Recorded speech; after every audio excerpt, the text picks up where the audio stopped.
성경 봉독하겠습니다. 고린도후서 5장 1절에서 10절. 만일 땅에 있는 우리의 장막집이 무너지면 하나님께서 지으신 집, 곧 그 손으로 지은 것이 아니요 하늘에 있는 영원한 집이 우리에게 있는 줄 아느니라. 참으로 우리가 여기 있어 탄식하며 하늘로부터 오는 우리 처소로 덧입기를 간절히 사모하노라. 이렇게 입으면 우리가 벗은 자들로 발견되지 않으려 함이라. 참으로 이 장막에 있는 우리가 짐진 것 같이 탄식하는 것은 벗고자 함이 아니요 오히려 덧입고자 함이니 죽을 것이 생명에 삼킨 바 되게 하려 함이라. 곧 이것을 우리에게 이루게 하시고 보증으로 성령을 우리에게 주신 이는 하나님이시니라. 그러므로 우리가 항상 담대하여 몸으로 있을 때에는 주와 따로 있는 줄을 아노니 이는 우리가 믿음으로 행하고 보는 것으로 행하지 아니함이로라. 우리가 담대하여 원하는 바는 차라리 몸을 떠나 주와 함께 있는 그것이라. 그런즉 우리는 몸으로 있든지 떠나든지 주를 기쁘시게 하는 자가 되기를 힘쓰노라.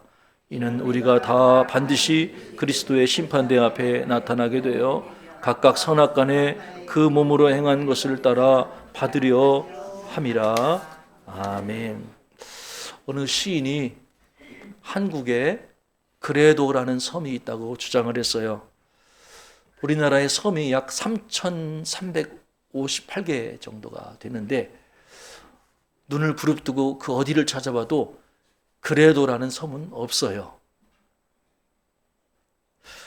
그런데 이 시인이 말하기를 우리 민족은 불행한 일이 있을 때에든지 살기 힘들 때에든지 심지어 절망할 때에도 새로운 긍정을 만드는 섬을 찾아내는데 그 섬의 이름이 바로 그레도라는 거예요.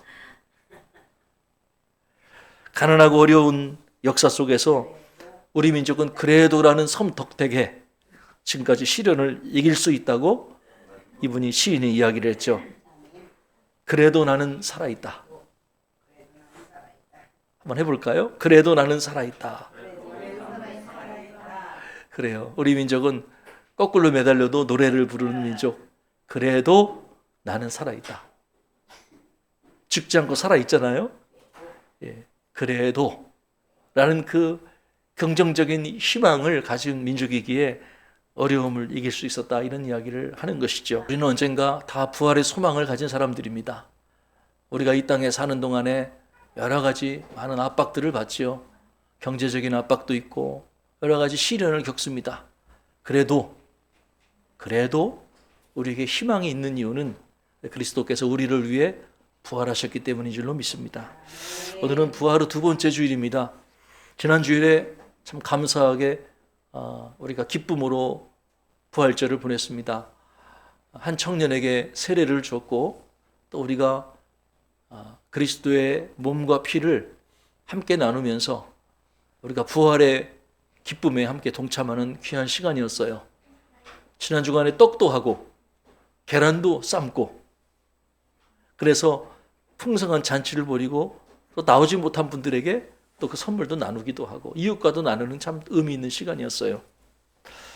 사실은 이 주일이라고 하는 것은 우리가 작은 부활절로 지키거든요. 1년에 52주 부활, 이 52주 주일은 교회 초대교회 역사부터 우리는 작은 부활절이에요. 매주 우리는 주님의 부활을 기념해서 이렇게 모이는 것이죠. 그래서 심지어 그리스도의 고난을 상징하는 사순절 40일 기간에도 작은 부활절인 주일은 빠지게 돼요. 오늘 부활절 후 두 번째 주일을 맞아서 과연 그리스도의 부활이 우리의 삶에 어떤 의미가 있는지 여러분과 함께 상고해 보고자 합니다. 초대교회의 가장 중요한 메시지는 십자가가 아니라 부활이었죠.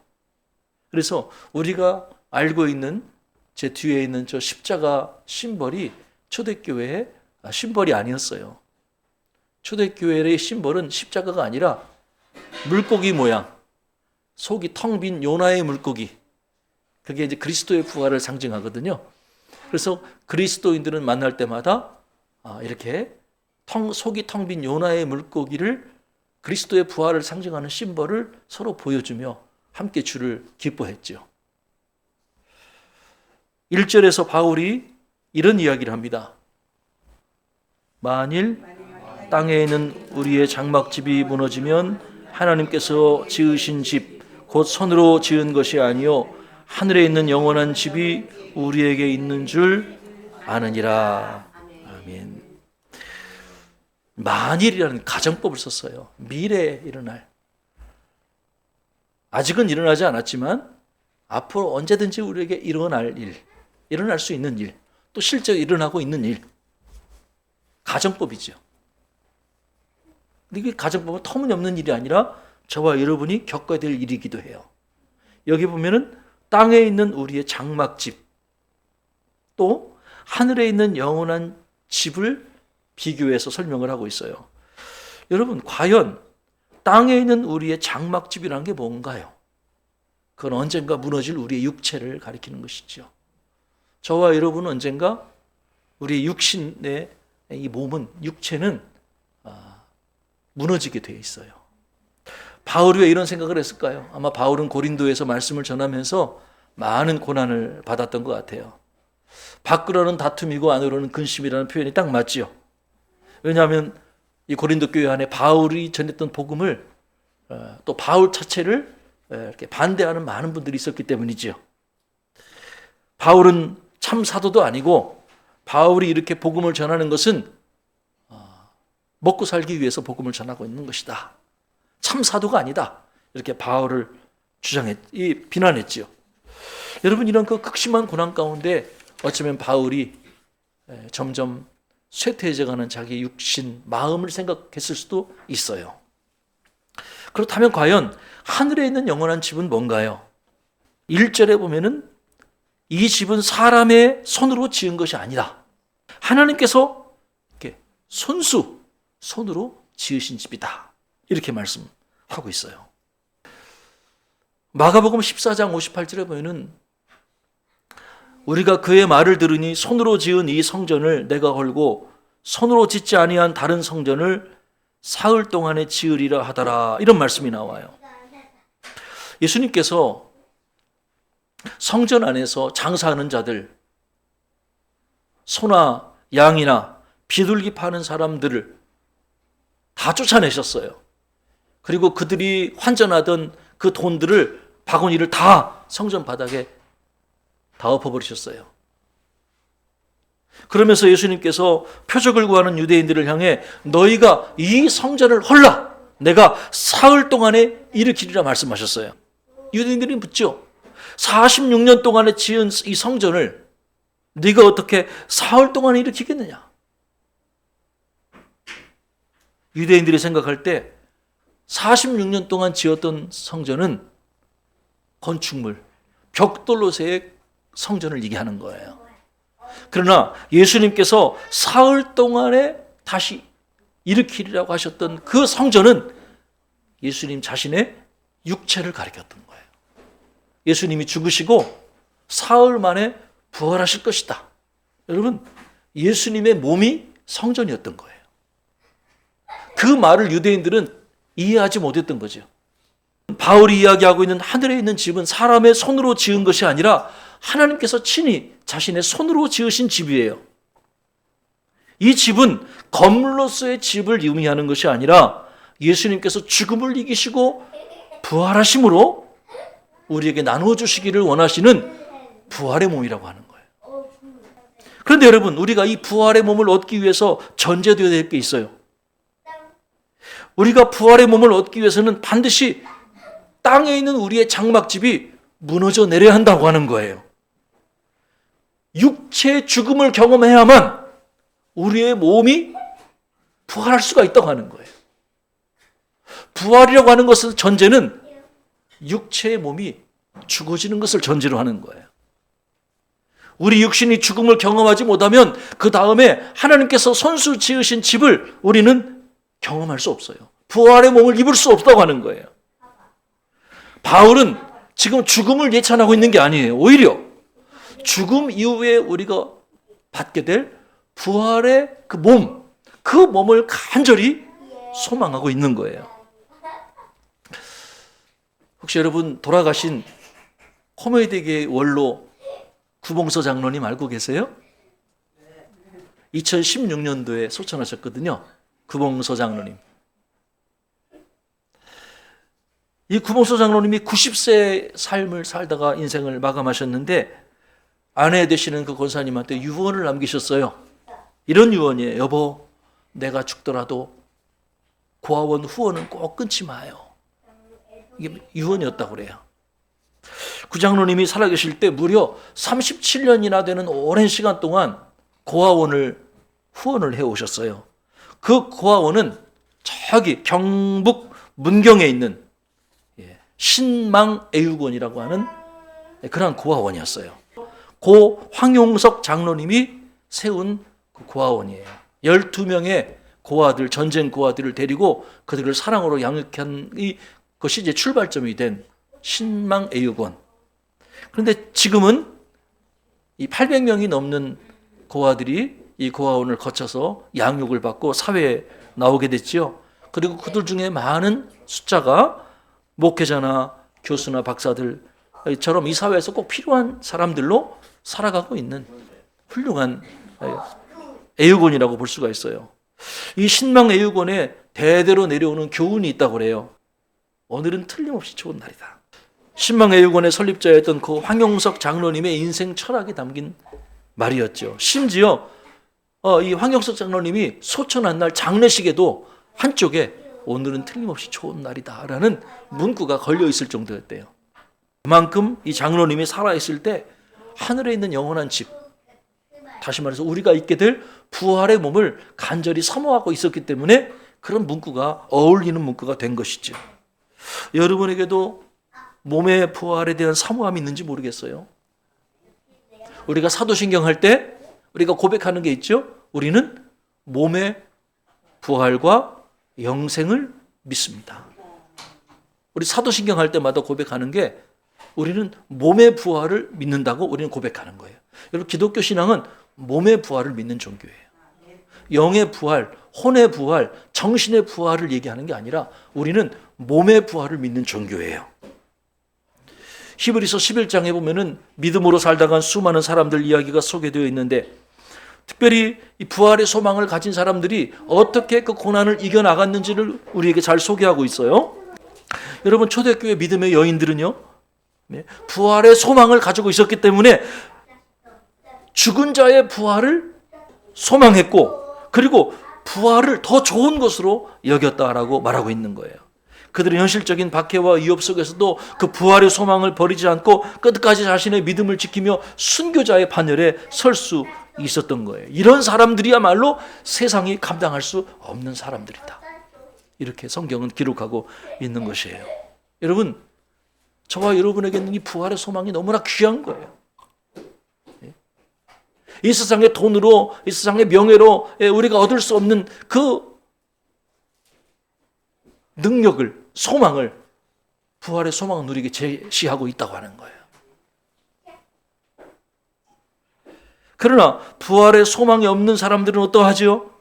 그리스도께서 살아나는 일이 없으면 너희의 믿음도 헛것이고 너희가 여전히 죄 가운데 있을 것이다.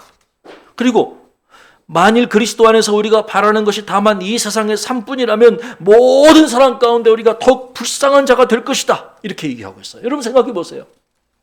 우리에게 부활의 소망이 없으면요, 우리의 소망은 이 세상에 갇혀 있을 수밖에 없어요. 잘 먹고 잘 살고 잘 즐기고 그저 이 세상에 갇혀 있는 것, 영원한 세상이 아니라 이 세상 살아있는 동안에 누리고 즐기는 쾌락과 가치관 정도의 우리의 신념 정도에 우리가 갇힐 수밖에 없는 거예요. 그러나 여러분, 부활이 없고 세상의 삶이 전도라고 한다면 우리가 과연 무엇 때문에 주님을 위해 살고 무엇 때문에 남을 위해 희생하며 그렇게 살아야 되겠어요? 무엇 때문에 우리가 부활의 소망이 없다면 다른 사람에게 고난을 받으면서 그리스도의 복음을 전하겠어요? 이 세상에 우리 주변에 많은 사람들이 그저 이 세상에서 즐기고 이 세상에서 누릴 수 있는 소망을 가지고 그렇게 살아가잖아요. 더 좋은 대학, 더 안정된 직장, 더 많은 연봉, 더 많은 노후, 더 안정된 노후, 이런 것들을 추구하며 살아가잖아요. 그게 나쁜 것은 아니지만 그들이 거기까지라고 하는 거예요. 정말 부활의 소망 때문에 자신의 고난을 받고 복음을 위해 수고하고 선을 행하기를 즐겨하지 않는다는 거예요. 여러분, 이처럼 우리에게 부활의 소망이 중요한 거예요. 부활의 소망이 있는 자는 자신의 육체를 죄의 병기가 아니라 의의 병기로 하나님 앞에 드리게 된다고 하는 거예요. 우리는 죄를 거부하고 세상의 유혹을 이기며 주를 경건함으로 섬길 수 있는 그 능력을 공급받게 되는 것이죠. 그래서 여러분 내세관이 다르면 인생관이 다를 수밖에 없는 거예요. 내가 죽은 후에 내 몸이 부활할 거라는 그 확실한 분명한 소망을 가지고 있는 사람이야말로 우리는 새로운 인생관을 가지고 이 땅을 살아갈 수밖에 없는 거예요. 여러분, 세상의 성공이 우리의 성공이 아니라는 거예요. 우리가 추구하는 성공이야말로 하나님이 인정하시는 성공이 돼야 된다고 하는 거예요. 혹시 이 가운데 이런 질문을 하실 수 있어요. 목사님, 혹시 우리가 죽어야 다시 산다고 한다면 이 세상의 삶과 부활 후에 얻게 되는 저 세상의 삶이 좀 동떨어져 있는 것 아닙니까? 모르겠어요. 그런 생각하지 않을까요? 참 좋은 질문이에요.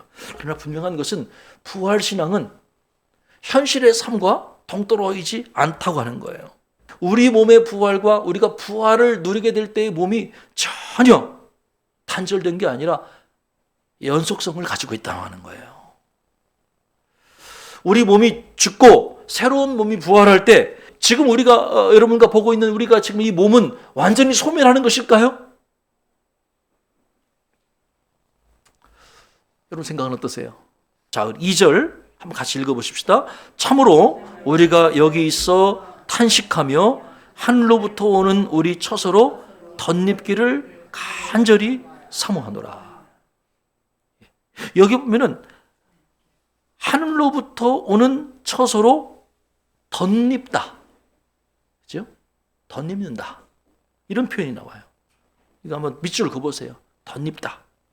또 4절도 한번 같이 읽어보십시다. 성경 시작. 참으로 이 장막에는 우리가 짐진 것 같이 탄식하는 것은 벗고자 함이 아니요 오히려 덧입고자 함이니. 여기 밑줄을 그어보세요. 덧입고자 함이다. 여기 보면 2절과 4절에 보면은 우리가 간절히 사모하는 것은 덧입기를 간절히 사모하고 있다. 덧입는다. 이 바울이 몸의 부활을 이야기할 때 단순히 입는다라고 표현하지 않고 덧입는다 이렇게 표현을 했어요. 이게 어떤 의미일까요? 여러분, 옷을 입는다는 것하고 덧입는다라는 것하고 어떤 차이가 있나요? 여러분, 옷을 입는다는 표현은 뭐냐면 내가 지금 입고 있던 옷을 벗고 새로운 옷을 입는 거예요. 이게 입는 거예요.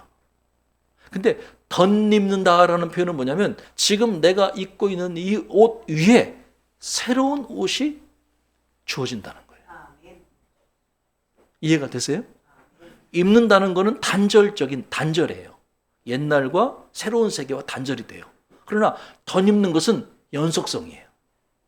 우리의 지금 육신과 우리가 부활의 날에 있게 될 그 부활의 몸과는 전혀 다른 생소하고 생뚱맞은 단절된 그런 옷이 아니라 연속성을 가지고 있다고 하는 거예요. 우리가 죽음 이후에 겪게 되는 몸의 부활은요, 마치 겉옷 위에 다른 옷을 껴입는 그것과 흡사한 거예요. 예? 우리가 병들고 고난을 겪어서 육신이 연약해지잖아요. 그런데 부활의 날에 저와 여러분이 영광의 옷을 입게 되는 것은요, 우리 지금 몸에 예수를 위한 흔적이 사라지는 것이 아니라 우리의 연약함과 우리 몸에 예수의 흔적들을 그대로 보존한 채 새로운 옷을 입게 되는 거예요. 여러분 생각해 보세요. 부활하신 주님이 옆구리의 창자국과 손의 못자국을 왜 지우지 않고 그대로 가지고 오셨을까요? 물론 제자들에게 그것을 보여줘서 그들의 믿음을 격려하기 위한 차원도 있겠지만 예수님의 몸에 난 상자국은요, 예수님의 몸이 전혀 새로운 몸이 아니라 예전에 이 세상에 살아계실 때 고난받던 그 흔적을 그대로 보유하고 계시다는 거예요. 저와 여러분이 나중에 천국에 가서 부활의 날 주님을 만나게 될 거예요. 그때도 예수님 옆에 옆구리와 손자국에 상처를 볼 수 있을 거예요. 어때, 믿어지세요? 맞아요. 주님은 우리를 위해서 그를 남겨두시는 거예요. 주님의 부활하신 몸은 예전의 몸과 전혀 생소한 관련 없는 그런 몸이 아니에요. 덧입혀진 몸으로 이 세상에 오신 거예요. 기억하세요. 지금 여러분의 몸을 재료로 해서 하나님은 새로운 몸을, 부활의 몸을 여러분에게 선사해 주실 거예요. 지금 여러분이 주님을 위해 고난을 받고 있다면 부활의 아침에 여러분이 주님을 위해 고난을 받은 그 흔적이 영롱한 열매로 맺혀지게 될 거예요. 우리가 이 땅에 살아가면서 겪었던 우리 몸의 흔적들, 우리의 옛 몸을 하나님은 재료로 새롭게 갱신하셔서 우리에게 영광스러운 부활의 몸을 허락해 주실 거예요. 하나님은 주를 위한 우리의 몸의 흔적을 재료로 사용하셔요. 그리고 밝고 빛나는 부활의 몸으로 새롭게 갱신해 주세요. 갱신이라고 하는 것은요, 전혀 새로운 곳이 있는 게 아니에요. 지금 우리의 몸을 새롭게 만들어 주시는 거예요. 어쩌면 하나님은 이 세상도, 이 지구도 완전 없애버리는 게 아니라 이 지구도 새롭게 갱신해 주실 수도 있어요. 그래서 우리가 서로 알아볼 거예요. 김 목사님 오셨네. 아무개 권사님, 아무개 집사님, 우리가 서로 알아볼 수 있어요. 왜? 전혀 천사처럼 우리가 바뀌는 게 아니라, 성별도 없는 그런 존재로 바뀌는 게 아니라 우리 몸이 우리 몸을 재료로 하나님이 새롭게 갱신한 몸으로 우리가 알아가기 때문에 글쎄요, 아마 여러분들이 천국 가면 저를 알아볼 거예요. 저도 여러분을 알아볼 거예요. 저는 그런 날을 기대하고 있어요.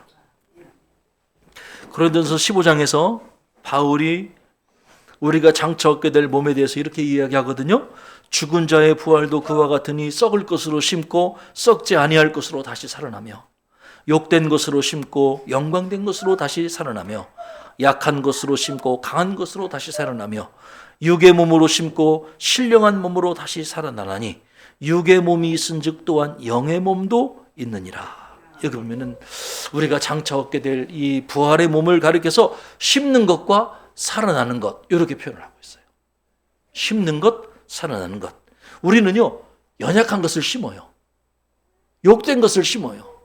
그러나 우리가 부활의 몸의 날에 누리게 될 몸은 존귀한 것으로, 강한 것으로 살아나게 될 거라는 거예요. 씨앗이 땅에 심겨지면 있잖아요. 그 씨앗은 썩어져요. 그런데 썩어진 그 씨앗에서 새로운 형체가 나와요. 새로운 형체가 나와요. 욕된 것으로 심고 영광스러운 것으로 거두게 되는 거예요. 이 부활은 이 세상과의 단절이지만 분명한 것은 새로운 옷으로 덧입혀지는 경험을 하는 거예요. 그래서 부활의 몸은 이 세상의 몸과 전혀 이질적인 것이 아니라 이 세상의 몸에 덧입혀진 영속성을 가진 그런 몸으로 우리가 새롭게 변화가 될 것이에요. 그러므로 우리 그리스도인에게 있어서 사느냐 죽느냐 하는 것은 특별한 의미는 없어요. 중요한 일이지만 사느냐 죽느냐 하는 것보다 더 중요한 것은 우리가 어떻게 살아가느냐, 어떻게 죽느냐 하는 문제라고 하는 거예요. 요한계시록 14장 13절에 지금 이후로 주 안에서 죽는 자들이 복이 있다고 말씀하셨어요. 9절은 우리가 어떻게 살아야 될지를 말씀하죠. 자, 9절 뭐라고 돼 있어요? 그런즉 우리는 몸으로 있든지 떠나든지. 무슨 말이에요? 살든지 죽든지 그런 말이죠. 주를 기쁘시게 하는 자가 되기를 힘쓰노라. 여러분 기억하세요. 사느냐 죽느냐가 중요한 것이 아니라 더 중요한 것은 어떻게 사느냐, 어떻게 죽느냐. 우리가 무엇을 위해 살고 무엇을 위해 죽느냐 하는 거예요.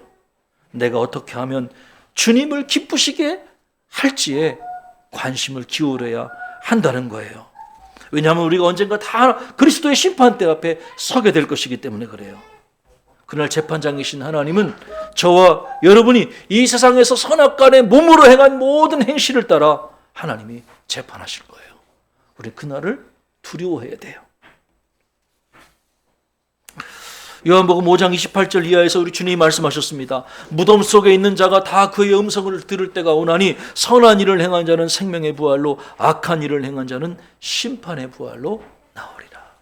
사랑하는 여러분, 우리가 이 땅에 사는 동안에 어떻게 하면 주님을 기쁘시게 할지를 생각하고 주님이 기뻐하시는 삶을 살도록 힘쓰시기를 주의 이름으로 권면합니다.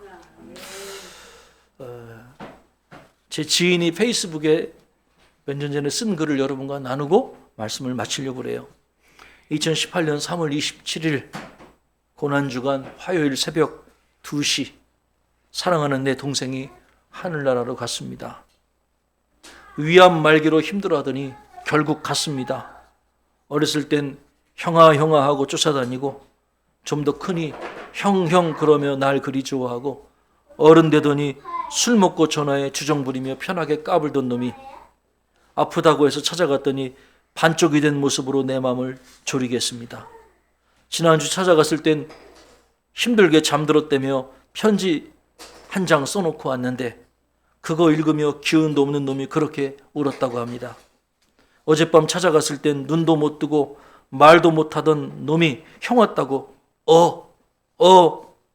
알 수 없는 신음으로 나를 맞아주더니 이젠 그 신음도 들을 수 없게 됐습니다. 사랑하는 동생, 어제 형이 말해준 예수님 지금 함께하고 있지? 좋냐? 부럽다 임마. 부러우면 지는 거니까 형이 진 거다. 그동안 이 세상의 짐이 얼마나 무거웠으면 내 위가 그렇게 아팠겠냐. 너무 미안하다. 그런데 이젠 그런 아픔은 없겠구나. 조금만 더 기다려. 조금만 기다려. 형도 간다. 내가 먼저 갔으니까 천국길 좀 잘 익혀놔라. 형 천국 갔을 때 내가 관광시켜줘야지. 금방 보자. 끝. 여러분 이야기 들으면서 뭘 느끼세요? 여러분 우리가 부활의 주님을 믿고 살아간다면 우리는 죽음에 대해서도 아주 단순한 자세를 갖게 돼요. 조금만 기다려. 형도 간다. 금방 보자. 권사님 먼저 가 계세요. 저도 뒤따라 갈게요.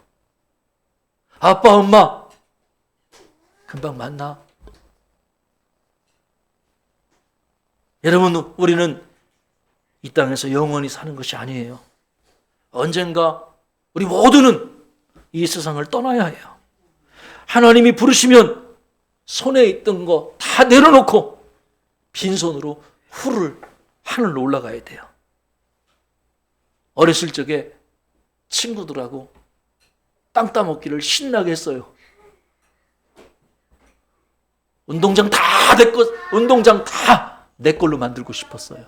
그래서 손가락에 힘을 줘가면서 돌을 탁 튀겨가면서 땅 따먹기를 했어요. 온 동네 땅은 다 내 땅이라고. 그때 아마 부동산 관심이 많았던 것 같아요. 열심히 오케이 하면서 땅 따먹기를 신나게 제법 잘했어요. 땅 부자였어요. 그런데 해가 뉘엿뉘엿치니까 어머니가 된장찌개를 끓여놓고 규태야 밥 먹으러 들어와! 한 소리를 치니까 옛다! 이 땅 네가 다 가져라! 돌 집어던지고 불이 나게 집에 가서 밥을 먹고 피곤해서 쿨쿨 잠을 잤던 기억이 있어요. 여러분 우리 인생은 그런 거예요. 하나님이 부르시면 손에 든 땅 따먹기 돌 다 집어던지고 빈손으로 가야 돼요. 하나님이 부르시면 뒤도 돌아보지 말고 얼른 놓고 하나님 품에 가야 돼요. 그리고 편안한 안식을 누리게 될 거예요. 몸의 부활과 영생을 믿으세요. 그리고 이 땅에 사는 동안 그저 몸의 부활과 영생만 생각하며 아무것도 안 하고 살지 말고 몸의 부활과 영생을 믿기 때문에 어떻게 하면 이 땅에서 주님을 기쁘시게 할까를 깊이 생각해 보세요. 그러면 오늘이 바로 여러분에게 틀림없이 좋은 날이 될 거예요. 주의 이름으로 사랑하고 축복합니다. 기도합니다. 우리에게 몸의 부활과 영생에 대한 믿음과 소망을 주신 주님께 감사합니다. 우리 주님이 부활의 첫 열매가 되셨기에 우리에게도 이러한 소망과 믿음이 일어나게 됐습니다. 주님 감사합니다. 영원한 세계에 대해서 알 수 없었던 우리에게 영원한 세계에 대한 소망을 주신 주님 감사드립니다. 이 땅에 사는 동안에 육신의 일에, 세상적인 일에 매여서 무엇을 먹을까 입을까 염려하며 어떻게 하면 주님을 기쁘시게 할지를 잃어버리고 살지 않도록 도와주시고, 이 땅에 사는 동안 영원한 세계를 바라보며 살든지 죽든지 주님을 기쁘시게 하는 삶을 살아가도록 역사해 주옵소서. 예수님의 이름으로 간절히 기도하옵나이다. 아멘.